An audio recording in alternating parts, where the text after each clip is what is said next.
Bonjour à tous et merci d'être présents quand même assez nombreux, hein. Je suis agréablement surpris. Merci aussi à Omnilog de nous avoir proposé de parler un petit peu de ce qu'on fait. C'est toujours agréable de sentir qu'il y a de l'intérêt pour notre travail.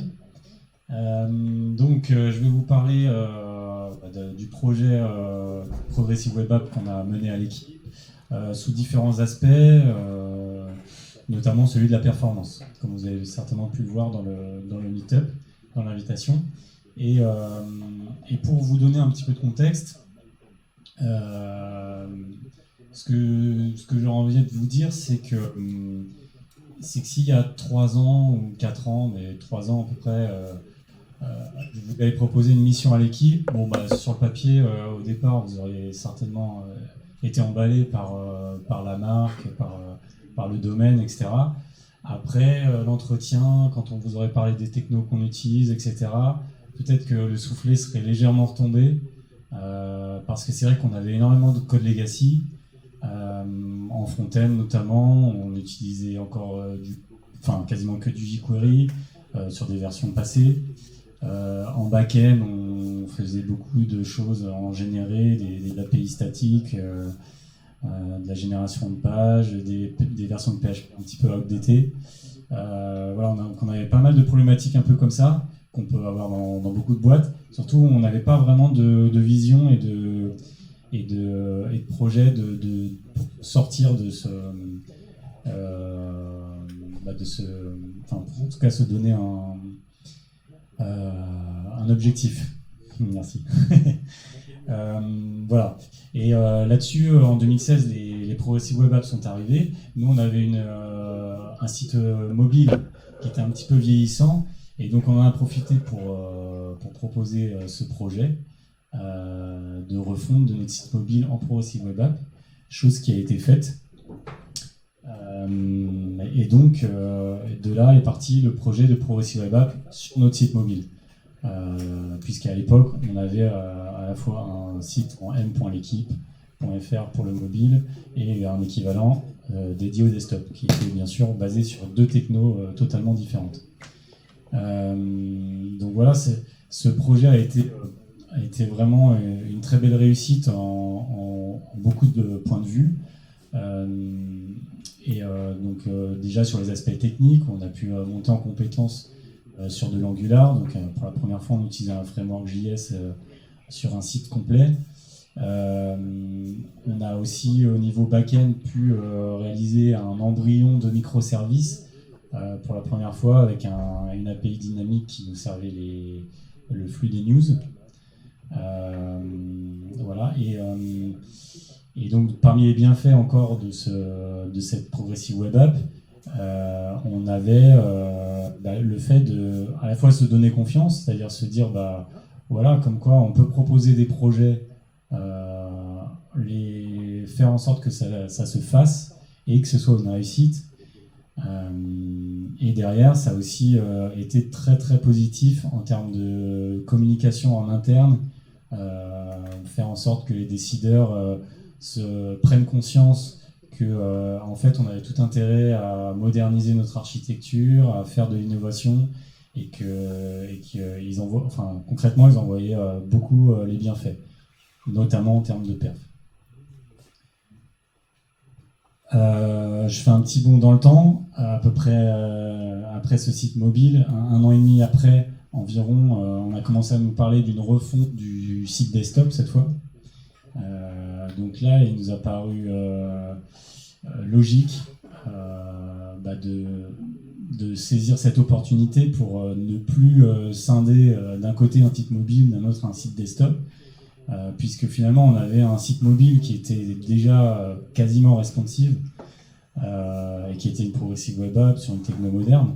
Donc on est reparti plutôt de ce modèle-là et on a fait un site full responsive qui puisse à la fois servir les pages du desktop, du site mobile, des tablettes évidemment, et qui puisse également se placer un peu, comme j'ai voulu le démontrer ici, un peu au cœur de notre écosystème, puisque ce code source de PWA va aussi alimenter les WebView des apps natives, enfin, en tout cas pour ce qui est de certaines pages, et également servir de prévisu dans le back-office. Voilà. On a aussi profité du fait que dans ce laps de temps, Chrome a fait évoluer un petit peu, enfin, on va dire en tout cas que c'est l'impulsion de Chrome, les Progressive Web Apps ont évolué un peu plus vers le desktop, et notamment, en gros, toutes les features qui existaient sur mobile ont été déportées, et notamment la possibilité d'ajouter, d'installer un site ou une application, selon comment on décide de l'appeler, l'installer sur son desktop, comme on pourrait le faire avec un site mobile ou une app qu'on installerait sur son écran d'accueil de smartphone. Donc là, par exemple, sur le menu de l'équipe, on a inséré un petit bouton « Installer l'équipe ordinateur ». Ça déclenche le lancement d'une pop-in de confirmation. Et derrière, sur un dock de Mac, on a comme si on avait installé un programme, on a un shortcut qui vient s'installer et qui, au clic, lance le site l'équipe dans un environnement en standalone. C'est-à-dire que derrière, c'est Chrome qui est exécuté et qui fait tourner le site, mais c'est complètement transparent pour l'utilisateur et il a l'impression d'ouvrir vraiment un logiciel à part entière. Alors, pour en arriver là et construire tout ce projet, ça a pris du temps, on ne s'est pas lancé tête baissée non plus dans le code notamment. On a commencé par une phase que j'évalue à peu près à 6 mois, où chaque semaine on se voyait avec les UX, les DA, les product owners, les lead dev, et puis d'autres intervenants qui pouvaient avoir aussi des bons feedbacks, pour essayer ensemble de travailler sur les maquettes, essayer de prendre en compte les problématiques techniques qu'il pouvait y avoir de part et d'autre, notamment pour se diriger vers un site qui soit full responsive, qui était quand même un peu une révolution pour nous. Et en fait, au fil de ce travail hebdomadaire, on est arrivé à vraiment la création d'un design system où tout a été pensé et avec des cas de figure divers et variés pour faire en sorte que les développeurs n'aient pas à se poser 1000 questions quand ils arriveront sur leur tâche. Une fois ce travail de conception réalisé, on est passé vraiment à la phase de développement, et pour ça on a créé une équipe agile dédiée chargée de cette refonte. Donc la refonte a duré plusieurs mois, environ 9 mois, et donc donc il y avait d'autres teams bien sûr qui continuaient à tourner en parallèle pour gérer le site de production qu'il fallait continuer de faire vivre. Et donc dans cette équipe, il y avait un certain nombre d'omnilogiens, dont Nisha, Edine, Loïc, côté back, et puis Antoine, côté front, et qui va vous parler justement de ce qu'on a fait... Loïc, qui va vous parler de ce qu'on a fait côté back pour les microservices. Donc, bonsoir, merci d'être venu. On est vraiment pas mal, c'est vraiment sympa d'être venu. Du coup, moi, ce que je vais vous parler, c'est de la partie microservices qu'on a mis en place au sein de l'équipe. Mais avant de parler de microservices, donc Raph a fait un léger rappel, mais moi, je vais vous indiquer le gros problème qu'on avait chez l'équipe, c'était qu'on avait un très gros monolithe qui s'appelle la middle. C'est 10 ans de code accumulé. En passant par du PHP 4, du 5.3 et du 5.6. Le code est devenu beaucoup plus complexe. Donc avec le temps, on a accumulé de la dette. Tout ça fait que le code est quasi intestable. Niveau du temps de déploiement, avec le temps, ça augmente de plus en plus. Beaucoup plus compliqué de le déployer correctement. Et on a une grosse perte de vélocité au niveau des équipes. C'est-à-dire que dès qu'on veut ajouter une feature ou en modifier une, il y a de fortes chances pour casser ce qu'il y a déjà en production. Donc, du coup, la solution pour ça, c'était chez l'équipe d'installer, c'était de mettre en place une architecture microservice. Donc, ce qu'il faut savoir, c'est qu'un microservice a un domaine d'expertise très ciblé. On ne va pas s'amuser comme un monolithe à répondre à toutes les solutions. Le but de chaque microservice, par exemple, vous allez avoir un microservice qui va gérer simplement les news, un autre simplement les commentaires, l'authentification. Donc on va vraiment bien le découper. Le fait d'avoir des microservices donc assez petits et très ciblés, beaucoup plus facile donc, à tester. Chaque microservice, donc on dit qu'on a un couplage faible, c'est-à-dire qu'avant on déployait tout un projet, le gros monolithe. Maintenant on peut déployer unitairement chaque microservice. Donc beaucoup moins de risques. Voilà, quand on déploie simplement la nouvelle feature sur le microservice en question. Temps de déploiement, on y gagne, beaucoup plus petit, beaucoup plus facile à déployer. Si on a un problème, on peut le cibler beaucoup plus facilement. Le fait d'avoir plusieurs microservices, ce qui est vraiment intéressant à ce niveau-là, c'est la technologie. On peut utiliser une technologie par microservice. On n'est pas, comme avant, on avait un monolithe basé sur JavaScript, PHP, donc on était bloqué là-dessus. Là, vous pouvez utiliser du Python, tout ce que vous voulez, JavaScript, PHP. Ça, c'est vraiment intéressant. Et tous ces points, après l'avoir utilisé même personnellement, ça booste vraiment la vélocité. On est beaucoup plus rapide, beaucoup plus efficace. On travaille avec du code déjà testé. Ajouter une feature, c'est beaucoup plus facile. On n'a pas peur du tout du coup d'envoyer notre code en production. Donc, bien sûr, les microservices, c'est aussi une solution, mais ça apporte son lot de contraintes. Donc, au niveau de la granularité, donc tout à l'heure, je vous parlais d'avoir un microservice qui s'occupe des news et par exemple un microservice qui s'occupe des commentaires, mais pourquoi pas fusionner les deux? Donc, c'est toujours la question de savoir jusqu'où répond le microservice. Donc, on va créer plusieurs microservices. Donc, du coup, vous avez forcément plus d'entrées potentielles dans votre système d'information. Donc, faire attention à la sécurité. Vous avez aussi des web services qui vont communiquer, qui vont travailler plus ou moins sur la même donnée, donc il faut synchroniser les données. Donc un exemple, vous avez un microservice pour publier des news, et de l'autre côté, vous avez un microservice qui s'occupe de toute la recherche, et celui-ci est basé sur Elastic, et a besoin des données qu'on a stockées déjà en base de données, mais qui soient indexées sur votre Elastic. Donc il y a toujours une petite part où voilà, il faut faire attention de bien synchroniser les données, pour être ISO sur tout votre système. Et du coup, tout ça, ça crée aussi quelques dépendances entre microservices. Donc, après les contraintes, vous expliquer la stack d'un microservice qu'on a mis en place chez l'équipe. Donc, tout à l'heure, je vous disais qu'un microservice, on pouvait utiliser n'importe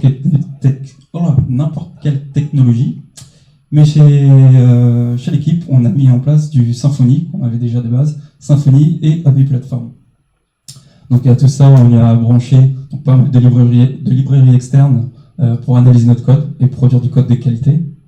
Donc du PHP Unit comme toujours pour du test unitaire. Pour le fonctionnel, on utilise du BIAT. Pour tester la complexité du code, on utilise du MESDetector. Pour les erreurs, du Stan. Et pour les performances, on a branché le service Blockfire. D'ailleurs, on a aussi d'autres linters pour appliquer certains standards qu'on souhaitait au sein de l'équipe. Donc, après avoir eu un microservice chez l'équipe, maintenant on va voir l'architecture et la communication entre ces microservices et nos clients. Donc, tout d'abord, voici une liste des premiers microservices qu'on a pu créer. Donc, on a un microservice de l'admin pour gérer tout ce qui est utilisateur et rôles. On a un autre web service, celui qui s'occupe que des news, un autre de la recherche, donc basé sur Elastic, pour gagner en performance. Du shell, donc là c'est tout ce qui va être coquille du site, navigation, footer, le menu. Et on a aussi un microservice qui s'occupe de tout ce qui est player vidéo au sein du site l'équipe. C'est lui qui gère l'affichage ou non selon les événements d'afficher tel ou tel player. Et tous ces microservices sont reliés au MS Hot, qui gère justement l'authentification et la sécurité selon les routes que vous voulez accéder sur le microservice. Donc bien sûr, tous ces microservices sont rattachés à différents systèmes de stockage de données, donc du MySQL, du Sybase pour l'historique, du Mongo ou encore de l'Elastic, donc classique, on peut brancher tout ce qu'on veut. Pour des soucis de performance, bien sûr, on va brancher un petit Cloud Memory Store basé sur du Redis. Donc là, ça va nous permettre d'aller un petit peu plus vite sur Lorsque vous avez des requêtes qui se répètent souvent, hop, vous stockez, vous pouvez récupérer plus rapidement. Et toute cette partie-là est sur le réseau privé de l'équipe, donc vous ne pouvez pas y accéder depuis l'extérieur, c'est simplement en interne. Bien sûr, on a notre outil Bolt, c'est notre back-office, c'est le seul outil qui peut accéder à ces microservices en privé. Et selon votre niveau d'authentification, voilà, selon votre rôle, vous avez plus ou moins accès, bien sûr, aux différents services. Pour rendre tout ça public auprès du site mobile, iOS et Android de nos applications, on a un point d'entrée, c'est DWH, qui est comme un proxy, c'est lui qui récupère toutes les requêtes. Potentiellement, selon les paramètres, on fait quelques modifications avant de les passer à nos microservices. Comme vous le savez, l'équipe, c'est un site à fort trafic. Du coup, on ne peut pas se limiter à un simple cloud memory basé sur du Redis. Donc, pour absorber toute la charge, on a 2 niveaux de couches supplémentaires. Donc, un premier, qui est un reverse proxy Varnish. On peut prendre une première couche pour la première couche de cache. La seconde, le CDN Akamai, qui est un des plus gros sur le marché et qui peut absorber tout ce que demande le journal d'équipe. Donc voilà, au niveau de l'architecture et de la communication, de toute l'infra qu'on a mis en place. Maintenant, je vais vous parler de Mobile Tools. En fait, c'est une librairie qu'on a créée en interne qui permet d'améliorer la communication entre nos clients et nos microservices. Donc ça impose un contrat de communication entre les différentes plateformes. Donc il est basé sur du JSON Schema. On le passe. Une fois que c'est fait, on le passe dans une moulinette qui va nous transformer ce JSON, cette description de modèle de données qu'on a en interne. Ça va le transformer en classe PHP, en classe pour Android et pour iOS. Avec tout ça, toutes les plateformes peuvent communiquer avec les mêmes objets. Donc on a le même typage et comme ça, il y a beaucoup moins de risques d'erreur. Parce que par exemple, avant, on pouvait envoyer, je vais vous dire un truc tout bête, on envoyait par une news. On pourrait avoir un microservice qui dit que le nom de la news c'est title et un autre microservice qui parle aussi de news va l'appeler ça titre. Du coup, voilà, on pourrait avoir des incohérences. Là, avec ça, on a toujours la même chose. Donc, un exemple de JSON Schema, donc c'est du JSON, tout simplement, avec quelques extensions supplémentaires qui nous permettent de bien décrire notre objet. Donc là, on peut voir que c'est un objet qui étend d'un autre objet, qui est composé lui-même de 3 autres objets, donc une image, de style et d'un titre. Donc vous pouvez mettre du string, du int, vous mettez tous les types qui existent, bien entendu. Le workflow Mobile Tools, donc maintenant je vais vous expliquer comment on l'utilise au quotidien. Donc par exemple, voilà, on va avoir un nouvel objet qui doit communiquer, qui doit transiter entre ces différentes plateformes. Donc un développeur prend en charge du coup de décrire ce modèle de données, ce JSON Schema, l'envoie en code review, donc il l'envoie sur GitLab, il propose sa MR, et pour que la code review soit validée, il faut l'accord de toutes les plateformes. C'est-à-dire qu'il faut que iOS, Android, les fronts et les backs doivent accepter le modèle proposé. Donc c'est pas validé, bien sûr, on retourne en update, j'attends que ça soit OK. Une fois que c'est OK, l'AMR est validée et on génère les classes. Pour la génération des classes, c'est un système avec un job Jenkins est branché à GitLab, et dès que l'AMR est émergée, automatiquement, on va délivrer une nouvelle version de la librairie pour iOS, Android et PHP. Et grâce à ça, on peut communiquer beaucoup plus facilement, beaucoup plus sereinement. Donc maintenant, je vais vous passer la main.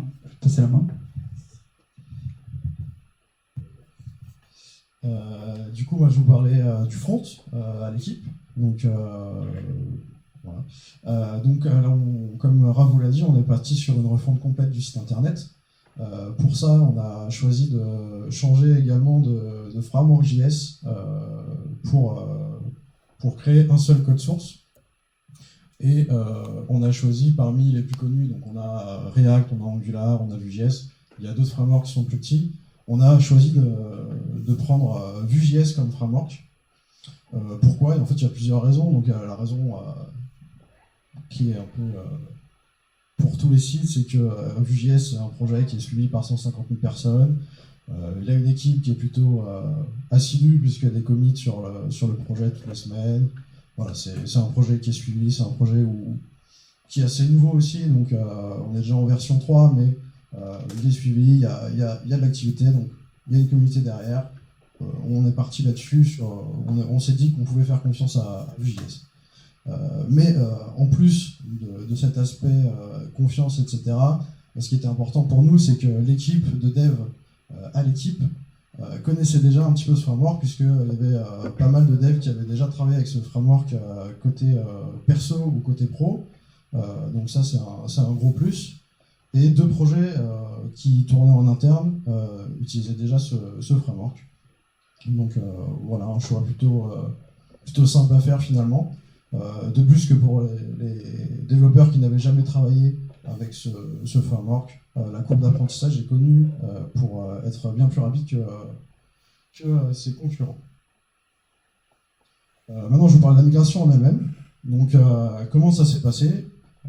Avant de partir tête baissée sur le code, on est parti sur un POC pour prouver que Vue.js pouvait répondre à l'intégralité des attentes du site de l'équipe. Et il y a surtout une attente importante à l'équipe, c'est que, comme Raph l'a dit tout à l'heure, le site web est utilisé aussi par les applications. Certaines pages des applications mobiles sont en fait un rendu, un web view du site web. Et donc l'application va appeler via une API en JS maison la page voulue. Donc en fait, il fallait que cette API continue à fonctionner sous Vue.js, puisque au départ elle était faite en Angular. Il fallait que ça continue de marcher. Donc ce POC a été pour prouver que ça pouvait marcher pour l'intégralité du site, mais surtout pour prouver que cette API, on pouvait la retranscrire en Vue.js. Donc après que le POC ait été validé, parce qu'il a été validé, il y a eu une première phase. Cette première phase, ça a été la création de l'enveloppe du site. Donc le menu, le header, le footer, mais aussi tout ce qui permet la navigation. Donc on a utilisé VueRouter, qui est un plugin de Vue permettant de créer des routes et de naviguer assez facilement dans l'environnement de Vue. Et voilà, donc ça, on a créé la base directement de zéro. Et la deuxième partie, qui a été un peu plus longue, ça a été de rapatrier l'intégralité de toutes les pages du site internet, l'équipe qui était déjà présente sur le web, sur notre nouvelle stack. Donc là, en fait, ça a été pu réduire la traduction de code, avec bien sûr de l'amélioration quand on pouvait, amélioration de code, du code existant. Donc cette partie a pris plusieurs mois, et après ces quelques mois, on a décidé de commencer à former l'intégralité des équipes, l'intégralité des développeurs, pour leur montrer comment on avait travaillé, même s'ils étaient quand même un peu au courant, on ne travaille pas dans notre coin. Donc on a créé des formations pour montrer ce code à l'intégralité des développeurs. Comment ça s'est passé? Il y a eu des formations basiques, donc on rencontrait les développeurs dans une réunion basique avec du coup on montrait le code, on l'expliquait, des questions, des réponses. Et la plupart du temps, tout le monde était assez d'accord sur le fait que ça simplifiait pas mal le code qui existait déjà. On a aussi souscrit à une plateforme de formation en ligne, de cours en ligne, qui permettait donc aux développeurs de se former par eux-mêmes de chez eux, ou même parfois à l'équipe pendant les temps vides. Et enfin, ce qui a été important, c'est que, comme Raph l'a dit tout à l'heure, on était une team dédiée pour ce projet de refonte. Cette team a été splittée dans les autres équipes afin d'amener une passation de connaissances. Et ça a plutôt bien fonctionné. Aujourd'hui, tout le monde code sur Vue.js. Voilà, donc n'importe quel site a des contraintes, et notamment la contrainte SEO. Donc chaque page doit pouvoir être crawlée par le web et pouvoir avoir des méta et des données uniques, on va dire, pour chaque page. Et donc on a eu recours au pré-render. Qu'est-ce que c'est le pré-render? En fait, le pré-render, ça va être un service en interne qui va permettre de rendre les pages web beaucoup plus rapidement. Donc en fait, on peut voir ici que donc la personne ou le robot, c'est surtout pour les robots Google, etc., pour crawler le site. Donc la personne va faire une demande de page. C'est notre pré-render qui va prendre cette demande. Il sert un peu de proxy. Il va prendre cette demande et va ou envoyer directement sur le site internet si c'est une personne lambda. Et si on n'a pas encore pré-renderé la page, et si jamais on a déjà pré-renderé la page, dans ce cas-là, on va lui servir une page statique qui va s'afficher presque directement, sans temps de latence. Et on va du coup gagner en temps et en performance assez rapidement. Ça va être assez cool, assez rapide visuellement pour l'utilisateur. Donc ça, c'est l'une des optimisations qu'on a faites. Et d'autres optimisations ont été faites lors du passage sur Vue.js, puisqu'on a commencé à utiliser Webpack. Webpack couplé à Vue.js. Donc Webpack est un bundler permettant un peu de compiler notre code de façon uniforme, on va dire, avec les packages qu'on souhaitait. Donc par exemple, Webpack nous a permis de créer, de builder notre code en minifiant le CSS, en minifiant le HTML, en minifiant le JS, en enlevant les commentaires des développeurs lorsqu'il y en avait.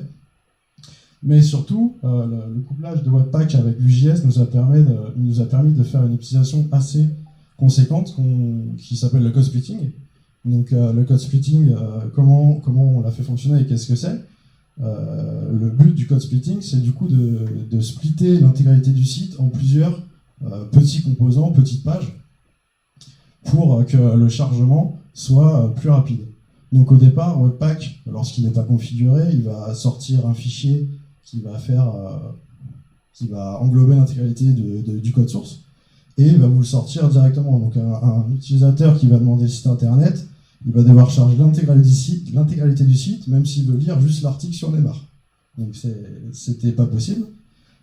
On a donc pensé au code splitting, et comment on l'a mis en place chez nous, c'est que Webpack va builder notre application en découpant chaque composant dans un fichier. Donc un composant égale un fichier JS, en gros.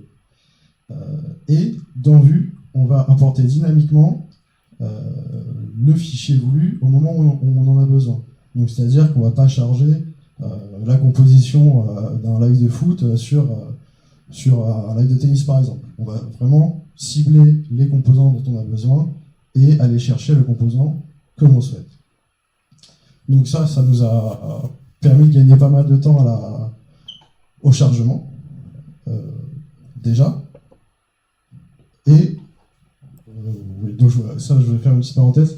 Je voulais vous montrer, donc ça c'est un outil qu'on utilise encore aujourd'hui. C'est dans un souci d'optimisation qu'on continue à avoir. Cet outil permet d'analyser la taille des composants directement via une interface graphique.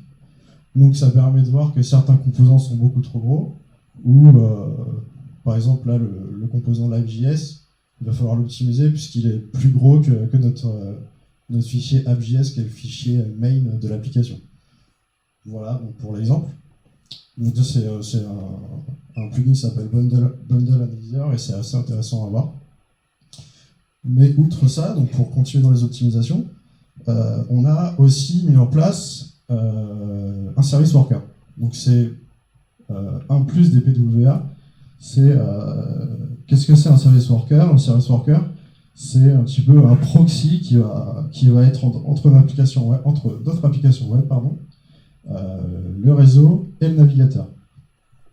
À quoi ça sert? En fait, le service worker, lorsqu'on va demander une page, va intercepter les requêtes qui sont appelées par cette page, et va cacher le maximum de ressources, selon comment on a configuré le service worker, bien sûr, et va cacher le maximum de ressources pour que plus tard, lorsque l'utilisateur, par exemple, perd sa connexion ou veut charger plus rapidement sa page, et il a directement les ressources dans son cache. Et donc, au lieu d'aller chercher des données directement sur les microservices, il va les chercher directement dans le cache, et la page va s'afficher bien plus rapidement.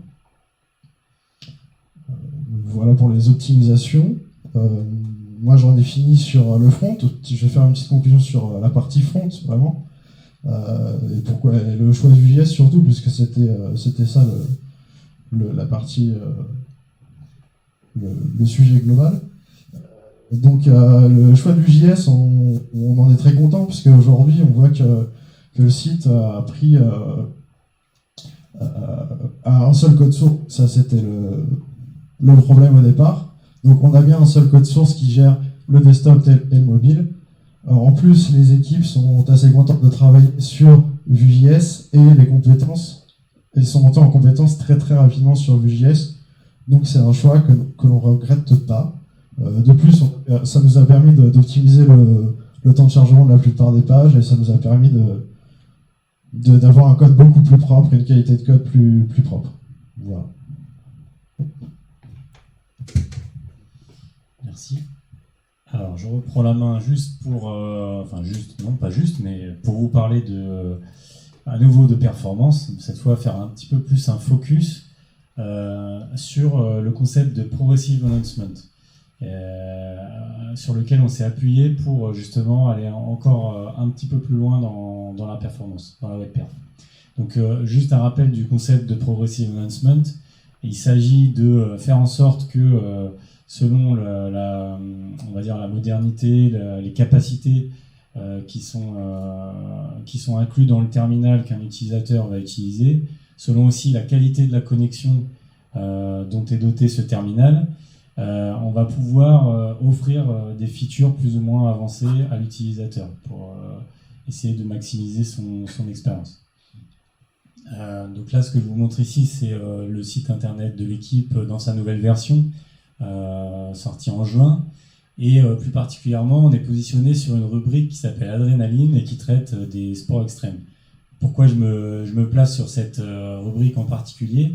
C'est parce que elle fait, comme vous pouvez le constater, la part belle à tout ce qui est image, puisque forcément sur les sports extrêmes on a besoin un peu de mettre en valeur le côté esthétique des choses. Et donc au moment de faire cette refonte, j'ai eu une discussion avec le responsable de cette rubrique qui me faisait la remarque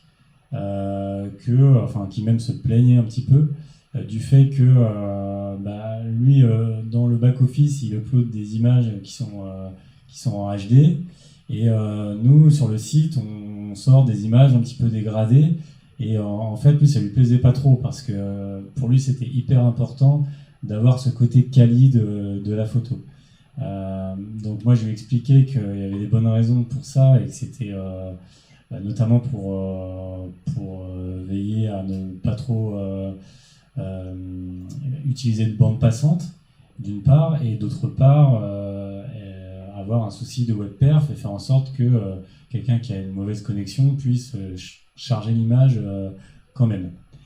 Bon, il n'a pas trop compris mes arguments, et finalement la réflexion, je me dis en tout cas, je me suis dit qu'il n'avait pas tout à fait tort, parce que il n'y a pas de raison que quelqu'un qui ait une super connexion, un super écran Retina, etc., qui soit vraiment dans des conditions optimales pour visiter notre site, et à pâtir du fait qu'on cherche à optimiser à mort pour les gens qui sont en 3G.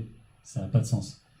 Donc, à partir de là, on s'est mis en tête de faire en sorte de fournir des images qui s'adapteraient à la qualité de la connexion de l'utilisateur. Donc on avait déjà le concept de responsive qui était déjà existant, avec du coup des ratios d'images qui s'adaptaient en fonction du format de l'écran. Et donc on a introduit la notion de progressive enhancement dans tout ça. Donc, comment on a procédé? D'abord, il a fallu commencer par le commencement en déterminant la qualité de la connexion de l'utilisateur. Et en fait, ça paraît simple dit comme ça, mais ça l'est pas, puisqu'il y a aujourd'hui pas vraiment de méthode universelle qui permettent de faire ça sur tous les navigateurs, avec une fiabilité à 100%, etc. Il y a des méthodes qui existent, mais qui sont un peu complexes et qui vont avoir tendance à alourdir le code. Donc ça, c'était clairement pas une option pour nous, parce qu'on ne souhaitait pas non plus construire une usine à gaz. Et on s'est de ce fait plutôt rabattu sur un standard W3C qui est la Network Information API. Donc qu'est-ce que c'est cette API? C'est ce simple objet JavaScript que vous pouvez voir ici dans la console. Et cet objet, il a, on va dire, une propriété particulièrement intéressante, c'est le effective type. Donc c'est un peu un piège. Le effective type, là vous voyez, il a une valeur de 4G, mais en fait ça ne veut pas dire que je suis sur un réseau 4G. Ça veut dire que j'ai une qualité de connexion de type 4G, c'est-à-dire la meilleure qualité de connexion possible. Mais en réalité, j'étais probablement sur le Wi-Fi au moment de faire, ou en filaire au moment de faire ce screenshot. Et pourquoi elle est intéressante, cette valeur d'effective type par rapport aux autres, c'est qu'en fait, cette valeur-là compile déjà les autres valeurs présentes, à savoir le downlink, qui est de 10 mégabits seconde ici, et le RTT qui est de 50 millisecondes. Et donc en fait, la valeur de 4G, c'est le browser qui détermine un peu à notre place, fait le calcul pour nous dire, bon bah écoute, en fonction du downlink et du RTT, j'estime que la qualité de connexion est à ce niveau-là. On a également une propriété self-data qui peut être intéressante. Qu'est-ce que c'est self-data? C'est une fonctionnalité assez peu connue, mais qui peut être utile notamment dans les déplacements à l'étranger. C'est la possibilité sur son device de pouvoir dire bah, je me mets en économie de bande passante, ce qui veut dire que voilà, je vais essayer de, enfin, je dis à mon système que je souhaite charger le moins de choses possible. Donc voilà, notamment si je suis à l'étranger, ça va m'éviter de payer des datas très chères. Voilà, donc ça peut être intéressant aussi, et nous on l'a pris en compte.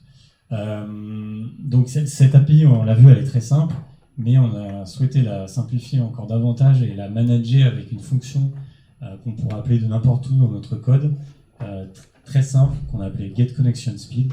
Et ce que va nous renvoyer getConnectionSpeed, c'est une catégorisation de la qualité de la connexion en trois grandes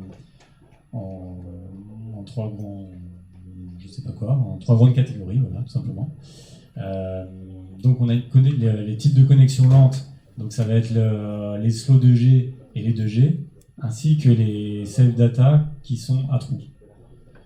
Les connexions moyennes, donc ça va être la 3G, plus les gens qui sont sur un navigateur qui ne supporte pas la Network Information API. Donc cette API aujourd'hui elle est supportée en France, hein, si je me suis basé sur Canal+ pour donner ce chiffre, mais par environ 60% du parc. Principalement, le défaut, c'est qu'elle n'est pas supportée par Safari sur iOS. Donc voilà. Mais donc il faut bien ranger, c'est ce qui représente quand même 40%, il faut bien ranger ces gens dans une catégorie, donc ça nous a semblé logique de les mettre sur un niveau intermédiaire de qualité par défaut. Et enfin, on a les connexions rapides, donc tout simplement pour les 4G. Donc si je reviens à ma problématique d'image, et ben, tout simplement, on va appliquer différentes compressions JPEG en fonction de la catégorie et de la qualité de la connexion. Donc pour les connexions lentes, on va être compressé à 25% et on va forcer un pixel ratio de 1. Donc, ce qui veut dire que même si je suis sur un écran Retina, donc par exemple sur un iPhone 6, qui permet théoriquement d'avoir une densité de pixels 2 fois plus grande que l'image qu'on souhaite réellement afficher, et ben on va forcer et on va rester quand même sur un pixel ratio de 1, ce qui fait que la qualité de l'image ne sera pas optimale pour cet écran, mais comme on est sur une connexion lente, on décide de faire un petit peu l'impasse sur la qualité pour privilégier plutôt l'accès au contenu. Pour les qualités de connexion moyenne, bon, bah, même principe, sauf qu'on augmente un peu la compression JPEG, on la passe à 50, et là on est cette fois-ci sur un pixel ratio qui sera de 1 ou 2 en fonction de l'écran. Et enfin, pour les connexions rapides, là on compresse pas l'image, tout simplement. On est sur de la qualité pas HD mais proche. Bon, là on voit pas spécialement parce que sur un rétroprojecteur c'est pas évident de déceler la qualité, mais la dégradation est bien réelle. Alors, on était assez fan de cette idée, qui est toute bête, mais qui permet de faire plein de choses. Et donc, on s'est dit, si on l'a fait sur les images, pourquoi pas le faire sur les vidéos? Et le premier élément de réponse, c'est de se dire, c'est pas la peine, parce qu'en fait, les players vidéo qu'on utilise, que ce soit YouTube par exemple ou Dailymotion, on utilise Dailymotion, les players vidéo qu'on utilise ont déjà nativement une notion de progressive enhancement quelque part, puisqu'ils nous mettent en mode automatique et du coup déterminent en fonction de la connexion sur quelle résolution vidéo quelle résolution vidéo est la mieux adaptée. Donc voilà, dans un premier temps on peut se dire qu'il n'y avait rien à faire à ce niveau-là, sauf que en fait peut-être que si, parce que sur notre site on a la fâcheuse habitude de faire de l'autoplay sur toutes les vidéos, ce qui peut être très bien quand on est dans de bonnes conditions de navigation. Par contre, quand on est quand on est en l'absence de réseau et sur un device qui est pas top, lancer une vidéo en autoplay, c'est juste hyper agaçant. Donc, on s'est dit que là-dessus, il y avait quelque chose à faire. Donc on est parti sur un concept voisin du Progressive Enhancement qui est en fait un peu sa réciproque, c'est la Graceful Degradation. Donc c'est un peu l'inverse, à savoir que si je suis dans une bonne connexion, je garde le fonctionnel attendu qui est existant depuis, qui existe tout simplement. En revanche, si j'ai une qualité un petit peu plus moyenne, je vais charger ce même embed, et cette fois je ne vais pas jouer la vidéo en autoplay. Et en revanche, si j'ai vraiment une mauvaise connexion, à ce moment-là, je ne vais même pas charger d'embed. C'est-à-dire je vais juste faire un fallback sur une image placeholder de la vidéo.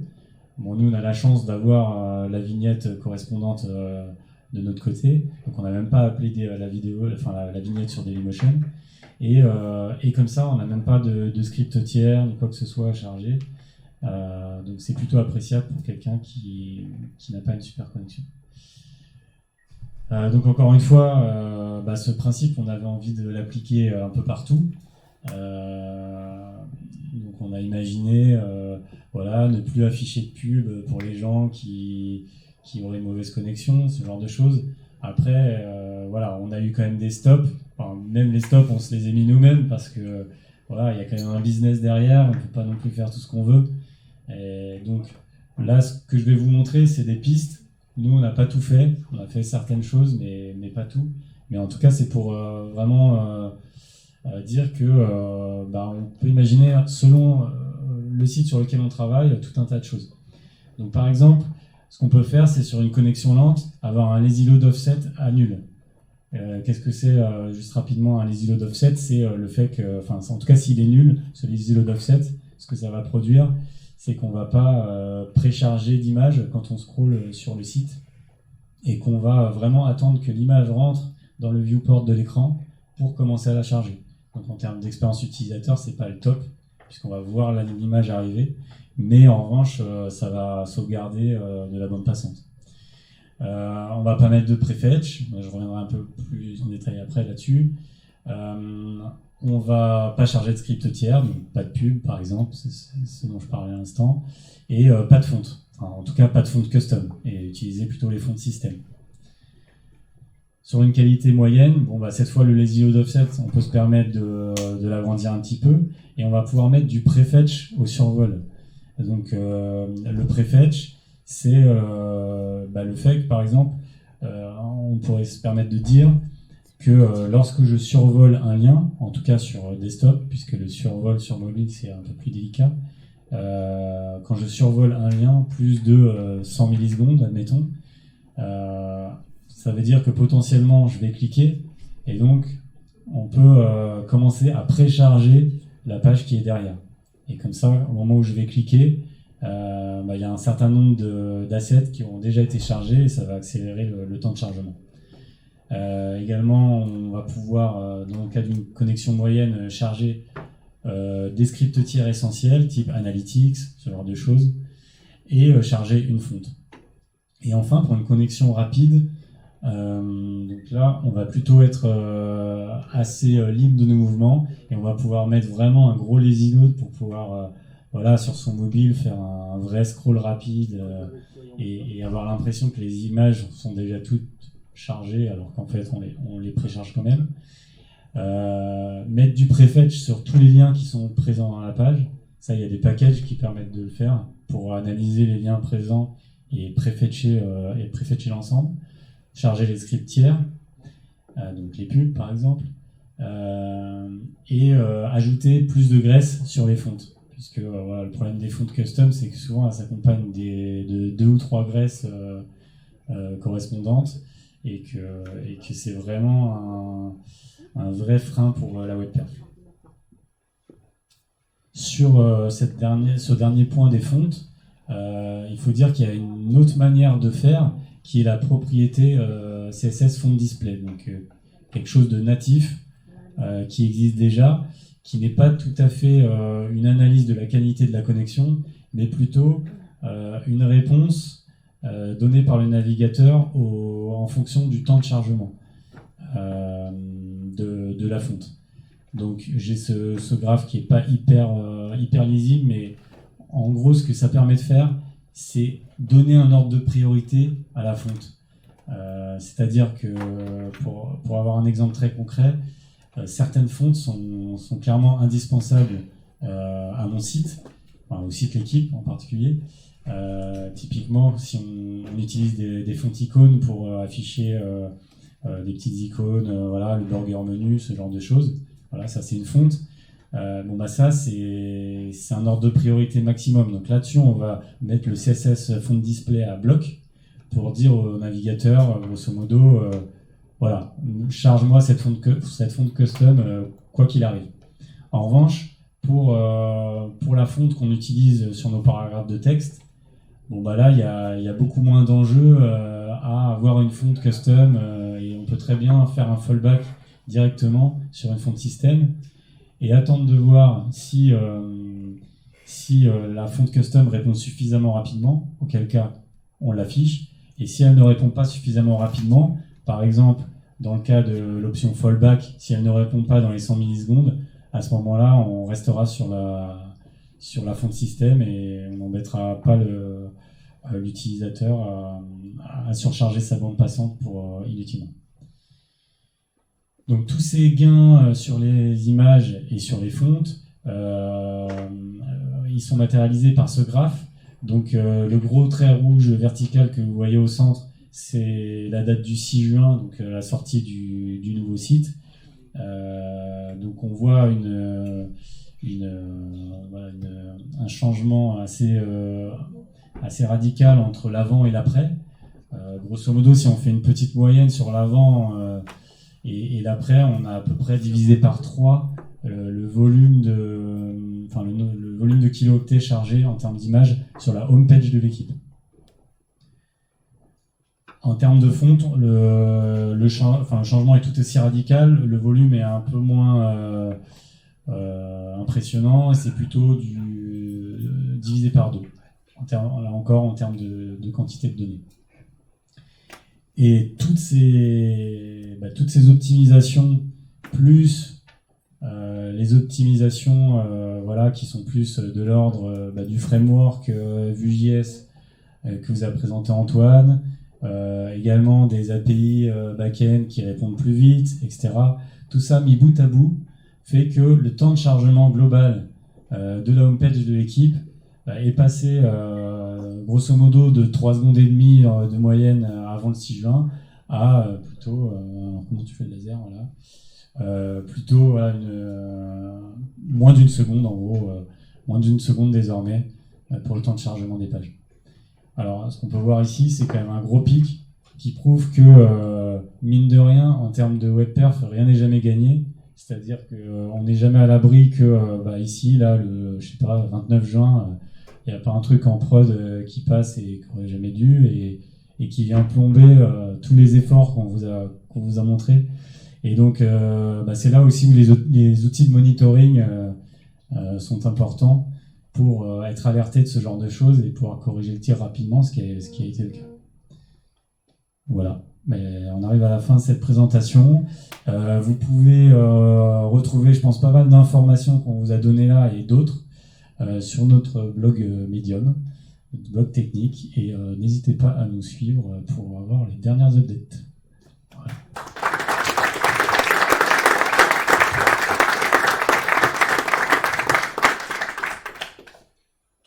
Alors, on a un peu de temps pour les questions. Hein. Allez-y.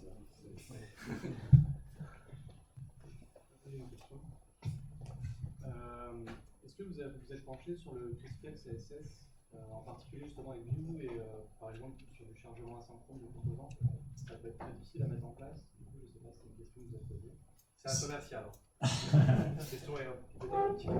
Oui, le critical CSS, effectivement. Sur la refonte, on ne l'a pas fait. On ne voyait pas trop comment gérer ça et c'était compliqué. Cela dit, on s'y est penché il y a très peu de temps, il y a 2 ou 3 semaines. Il y a un dev qui a été fait là-dessus, qui n'a pas été aussi loin qu'on aurait espéré, mais en tout cas, on s'est basé sur une librairie de Hadi Osmani. Je crois que c'est lui qui a fait vraiment une librairie, un package sur le Critical CSS. Et pour effectivement, en fait, essayer de parser notamment tous les CSS qu'on charge dans le pré-render, dont tu as parlé tout à l'heure, Antoine, et les inliner et les mettre directement dans le HTML pour éviter de charger inutilement des CSS qui sont hors dehors de la zone de flottaison. Donc oui, on a fait ce travail-là, mais il est plus récent que ce qu'on vient de vous montrer. Voilà. Sur le côté progressif web app, est-ce que vous avez été jusqu'à faire du offline du coup? Alors oui et non. Oui, parce que grosso modo, aujourd'hui, notre site, il est capable de supporter le offline. C'est-à-dire que si tu lis un article, que tu as une perte de connexion, tu retournes sur le même article, tu vas pouvoir le lire et tu vas pouvoir continuer ta navigation avec un petit bandeau qui va t'informer que tu n'as plus de connexion et que donc tu risques quand même d'avoir quelques soucis. Par contre, on n'a pas été aussi loin que j'aurais voulu, dans le sens où on ne fait pas de préchargement d'articles. Voilà. C'est-à-dire qu'on aurait pu aussi dire, voilà, quelqu'un qui arrive sur la home, on essaie de déterminer quel pourcentage de chance il a de cliquer sur les 10 premiers items, et en fonction de ça, on précharge, on les précharge déjà, etc. Mais en fait, c'est hyper intéressant techniquement, mais après, c'est un peu du doigt mouillé parce que tu sais pas en vrai quel parcours va suivre ton utilisateur. Sur l'équipe, il y a des centaines de pages à aller voir. Donc le risque, c'est un peu de précharger des choses inutilement, de consommer de la bande passante et pas... Vous faites déjà du prefetch. Ça permet de cacher peut-être le prefetch. Alors, pour le coup, ça c'est caché. Donc ça veut dire que si tu as pris... Bien sûr, ça reste dans le cache et tu peux y accéder offline. Par contre, voilà, tu peux pas... Ce que font les apps, par exemple, elles ont cette feature, c'est que voilà, tous les matins, on leur précharge voilà, tous les articles qui sont sur la home. Donc tu peux être dans ton métro, tu peux consulter des articles que pourtant tu n'as jamais consultés ou jamais survolés. Voilà, ça, on le fait pas sur le site. Voilà. Mais on pourrait. D'autres questions sur les microservices, Vue.js, la web perf? Est-ce que les bières sont fraîches? J'ai une autre question. Toujours sur le service worker, vous avez préféré de faire une stratégie sur le cache first ou plutôt sur le network first? On a changé de stratégie entre la stratégie qu'on avait sur le mobile avant, où on était cache then network, pour essayer justement de booster à fond l'effet rapidité de chargement.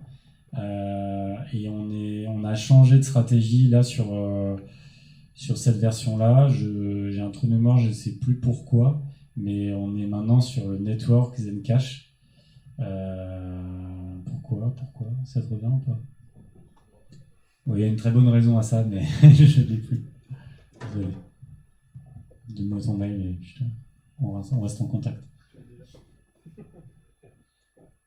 Vous avez encore des gros chantiers liés à la perf qui sont devant vous à mener Ouais, toujours.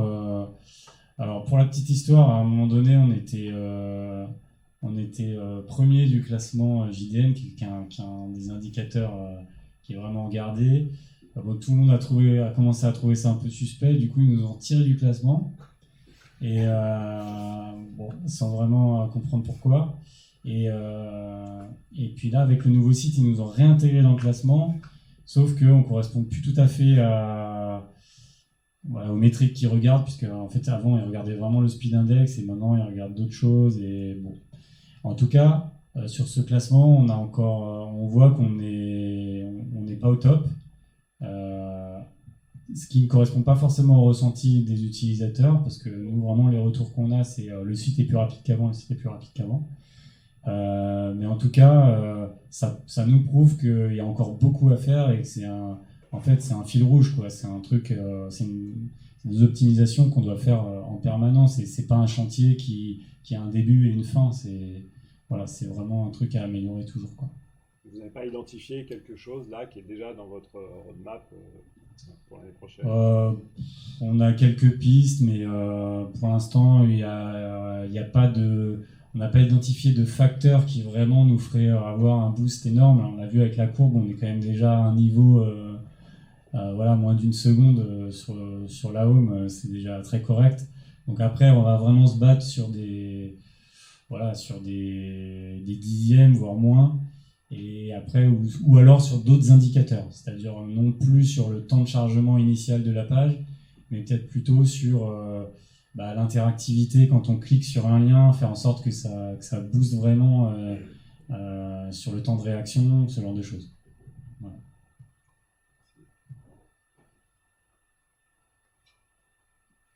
Oui. Tiens, tu veux répondre? Je sais pas, on est, je pense, en comptant toutes les teams, donc on est divisé en 3 teams. Dans chaque team, on a, je pense, 3 à 4 développeurs front et 4 développeurs back aussi. Donc ça fait. C'est bien, c'est clair. Non, mais ça fait. Mais en gros, il y a 10 fronts, donc répartis, comme dit Antoine, dans des teams, mais il y a 10 fronts, 12 back, à peu près. Hein. Et puis, côté mobile, ils sont 7. Ouais. Voilà, on se répartit entre iOS et Android. Et il y a des DevOps aussi, il y a 3 DevOps, on les oublie pas.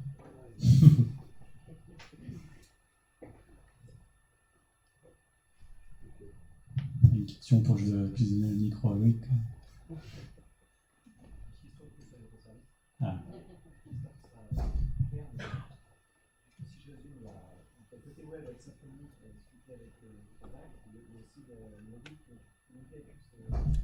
Donc, en fait, oui, on a nos microservices qui communiquent directement avec le back-office. Donc, de ce côté-là, ça, c'est privé.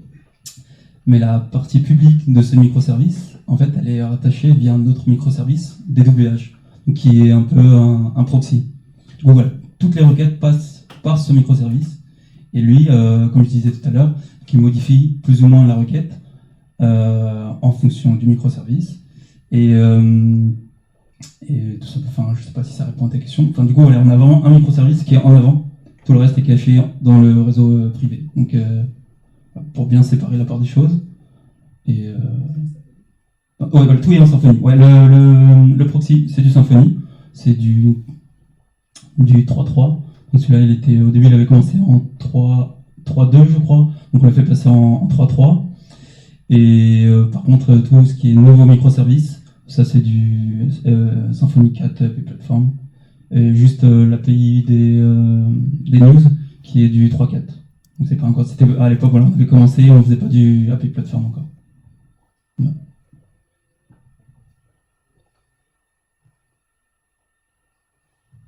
Ok, ben, on va pouvoir aller boire et manger. Merci À la beaucoup, vôtre. merci beaucoup à tous les trois. C'était une belle présentation, vraiment très large. Et vraiment un grand merci à Raphaël qui a donné son temps pour venir nous partager ça. C'est une série à épisodes parce qu'on avait vu Maxime et Claudine nous parler de PWA il y a presque 2 ans maintenant. Donc on peut se donner rendez-vous pour voir la suite de la série dans 2 ans ou un peu moins. En tout cas, merci beaucoup et bravo. Merci, bravo.